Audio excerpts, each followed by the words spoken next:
Hello everyone, welcome to my YouTube channel CrackZat Turning Problems into Solutions. This is me Priyasha Das, and today in this quantitative aptitude video we would be taking up another category of time speed distance, which is called as trains starting at different points.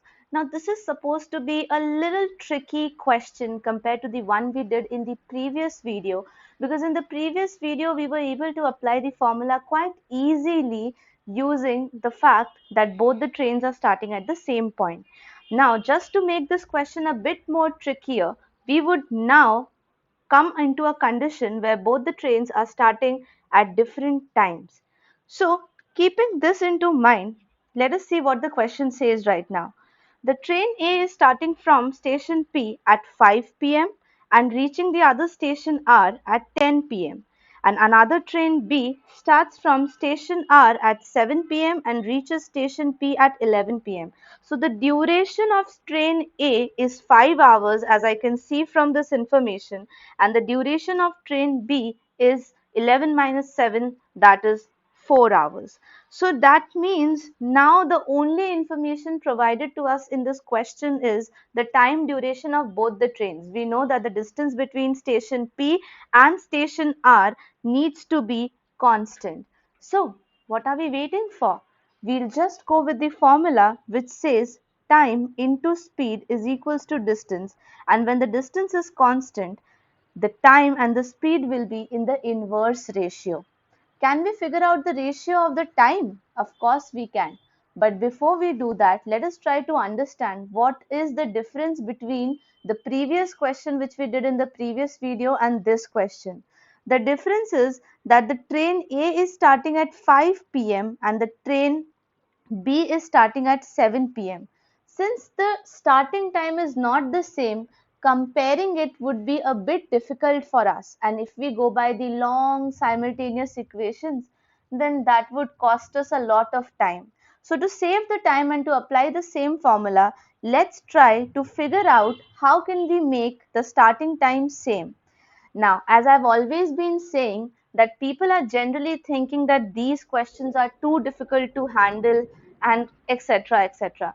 But if you compare it with the standard 11, 12 questions which we do, in which we consider the acceleration and the velocity also, then this question is nothing in front of that, because we know that train A is moving with a uniform speed. So if I know that this is train A and this is station P, this is station R. So between these two stations, I know that the total distance will be divided equally between 5 paths. Why 5 paths? Because every hour the distance traveled will be exactly same. So I know that if I start at 5 p.m. and travel for 2 hours at this particular point, I will be at 7 p.m.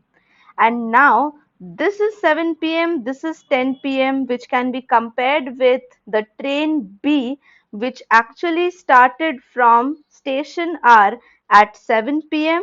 and reaches the other station at 11 p.m. So now we can compare that the starting time of both the trains are same. So how we will change our question? Now the question is not talking about station P and station R. Now the question is talking about just this distance between R and the point where the train A will be at 7 p.m. If you carefully observe, this is 3 hours only. So the distance between this point is covered within 3 hours by train A. So the entire calculation will be done on it. So ready for the formula time? Let's have the formulas on the screen. Now, when we are considering the formulas, we would be focusing on the fact that in the first case, the distance is constant. So when the distance is constant, we know that what will be the ratio of the time taken. I know that train A takes 5 hours and train B takes 4 hours to complete the same distance. So therefore, we can say that the time ratio can be equals to 5 is to 4, and if the distance is kept constant, then the speed ratio will be inverse of 4 is to 5.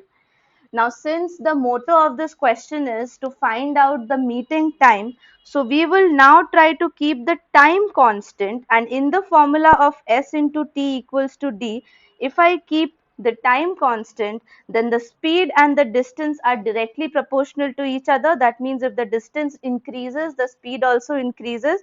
So now the distance will be in the ratio of 4:5, and keeping that into mind, the last step will be to keep the speed constant, because only when we keep the speed constant we would be able to understand for a single train at what time will it be meeting the other train.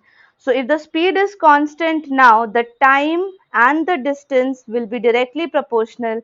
So if the distance is in the ratio of 4:5, the time will come out to be again 4:5 in the ratio. Now, how will I use this? I will use this only for train A. I would be using this only for train A. That means how many total parts are present in this ratio? 4 plus 5, that is equals to 9.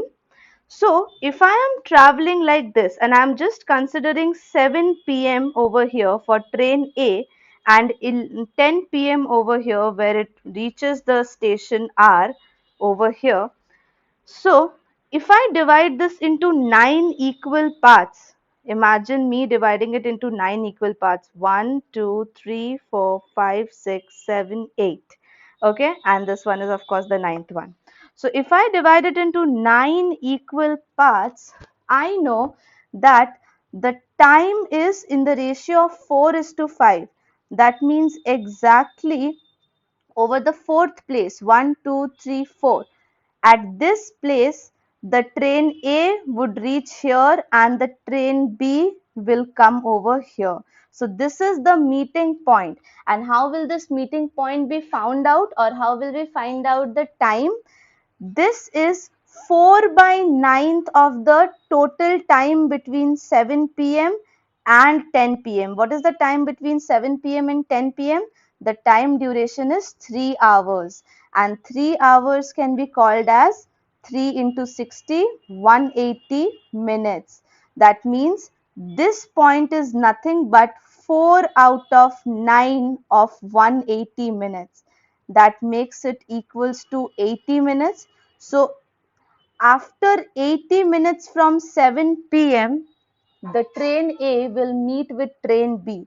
80 minutes is 1 hour 20 minutes, so that means 7 plus 1 hour 20 minute is my meeting time, which is 8:20 p.m. Now if I just go back and check the options, I would see that option C would be my correct answer, but I can very well eliminate two options before I even get started with the question. This is a short trick. 6 cannot be the meeting time because the train B is starting at 7 p.m. So before starting they can't meet. And similarly, option D also cannot be our answer because at 10:10 the train A would have already reached the station R. So that's why this couldn't be the answer as well. So we are left with only two answers to calculate, and there we get it as 8:20. If you do like this video, don't forget to like this video, subscribe to the channel and share it with your friends because it will reach a needful person. If you did like it, again, thank you so much for watching, and I would meet you in the next video. Till then, take care.